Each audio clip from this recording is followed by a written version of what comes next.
I'm no Jerry Rig Everything, and I'm no Marquez Brownlee, but today we're here with this OUKITEL, O-U-K-I-T-E-L. I think it's OUKITEL. This is their WP27 Rugged Smartphone.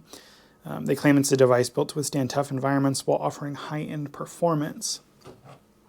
Well, let me cover up the numbers here so you don't get that, but you've got the cameras on the back. I will note this is a sticker inside the case. I've just not removed it.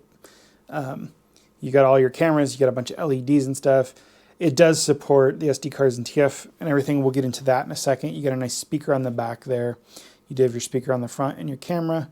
Don't mind the fingerprints. I've been testing this thing for several days. Let me get that glare out of the way for you. So the ruggedness. The OUKITEL WP27 is claimed to be extremely durable. It's got IP68, IP69K, and MIL-STD-810H certifications. That means it's waterproof, dustproof, drop-proof. Supposedly this is great for outdoor enthusiasts or those who work in harsh conditions, like construction or whatever. So powering the WP27 is the MediaTek Helio G99 octa-core processor. It operates on Android 13, providing a user interface that's pretty easy to use. A lot of people are going to be familiar with it. It's got a lot of features that people are familiar with. One of the most impressive aspects of this WP27 to me is the memory and storage. It has 24 gigs of RAM, which is 12 gigs of physical RAM and 12 gigs of virtual RAM. It has 256 gigs of internal storage on this model, and then you can expand that up to 2 terabytes via a TF card. It's also dual SIM, and all that's accessed from the same spot. So the display, it's 6.8 inches, it's FHD+, it's 120 hertz refresh rate, gives you a nice, smooth, immersive viewing experience, whether you're watching videos, playing games, or browsing the web.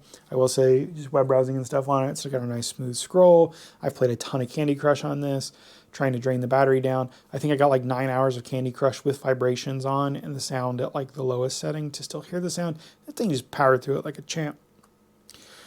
The WP27 also includes, features that you're going to use all the time, like NFC.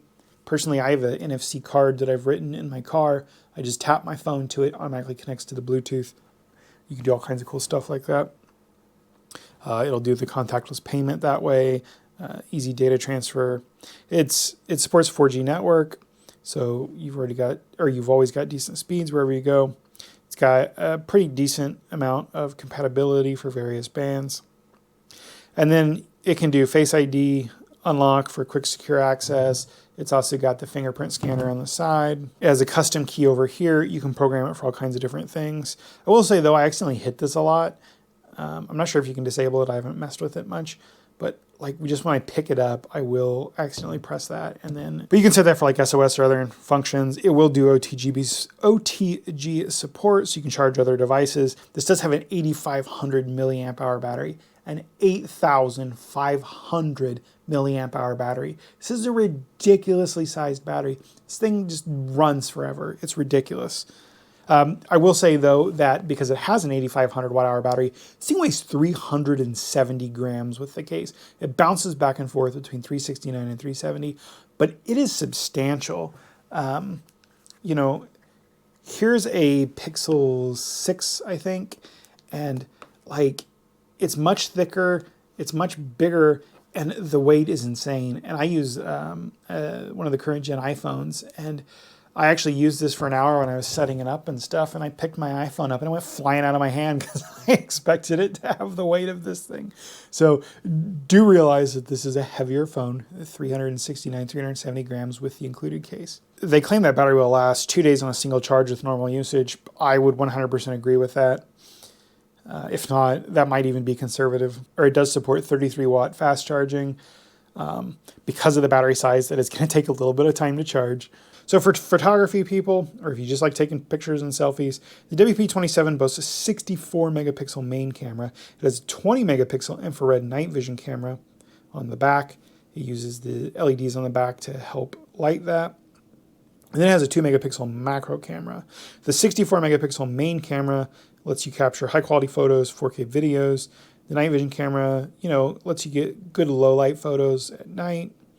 And then you can do up to like 20 meters with that because it has the 4 emitters on the back. Obviously, the closer you are, the better that's going to work. But and then the 16 megapixel front camera also lets you do video calls and great selfies. So it does have NFC.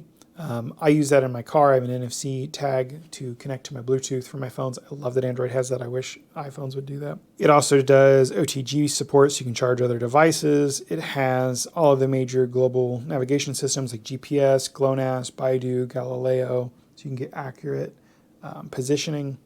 And then, you know, it's a nice little device. It's got a robust build, the cool cameras, the ridiculously long battery life. You have storage options because you can expand up to 2 terabytes via that card. You know, it's a great little affordable camera, phone, video device, streaming device, you know, whatever. It's, you know what a smartphone does at this point, but it's like affordable. Yeah, it doesn't have the fastest of everything, but it has its strong parts. It does have that ridiculous battery, but it also has a bunch of weight. But if you just didn't care, if you're not like carrying this around in your shirt pocket or pants pocket or whatever, and you just needed something kind of beefy, like, I think it's great. Personally, what I'm going to do with it, I'm just going to load a bunch of content up on it, put it to about 80% charge, turn it off, and just throw it in a drawer. We lose power a lot here.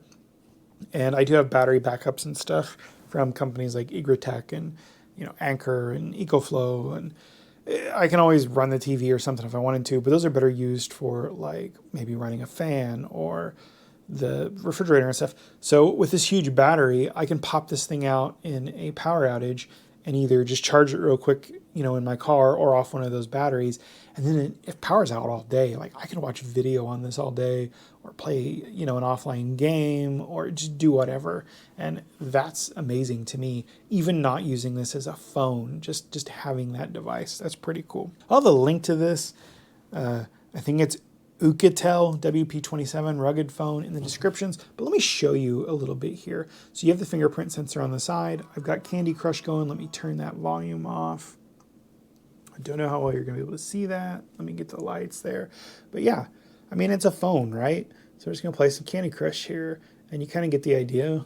We'll just blow up our candies and our bricks and yada, yada, yada. Well, if I could actually get my finger to touch where I want. But you get the idea. You just play it, and yeah. Now let's go out here to the screen. I don't have much on here. I did put 3D Mark on here, and I ran some 3D Mark tests.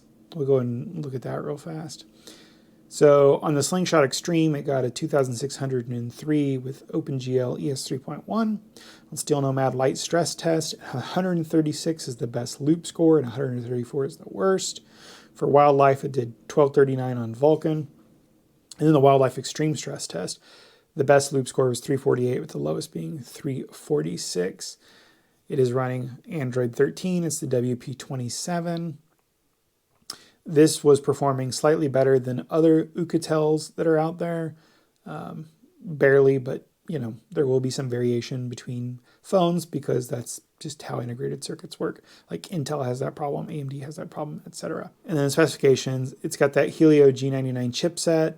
It'll do up to 2.2 gigahertz dual-core ARM with the Cortex-A76 and a 2 gigahertz hexa-core ARM Cortex-A55, Mali G57 GPU. It's showing the 12 gigs of RAM. You know, LTPS display type, 6.8-inch screen, 2460 by 1080. It has all the camera information. There again is the battery at 8500. This does claim the weight's 328 grams. I don't think the case is that heavy, but when I weigh this on my kitchen scale, I get 369 to 370. It just bounces back and forth. You do have GPS and assisted GPS. It supports the micro SD, SDHC, and SDXC. It's showing the 256 of internal. It does not have a radio or anything. I don't know a lot of phones that have an AM, FM radio in them anymore, mostly because terrestrial radio is dying. But yeah, other than that, it's just basic Android. You know, I've set it up in Gmail and everything, and it has the assistant and meets and Play Stores and yada, yada, yada. You get it. I'll leave a link to this in the description and in the sticky comment. If you're interested, check it out. If you own one of these or own one of their other phones, check it out. I don't know who the customer is for these. I've never heard of this brand until I saw this phone and picked it up. And yeah, like just the 8500 milliamp hour battery, called out to me. They have one that's got like a 10,000 milliamp hour battery. Who's using these things? Let me know. Tell me in the comments. I will see you guys in the next video.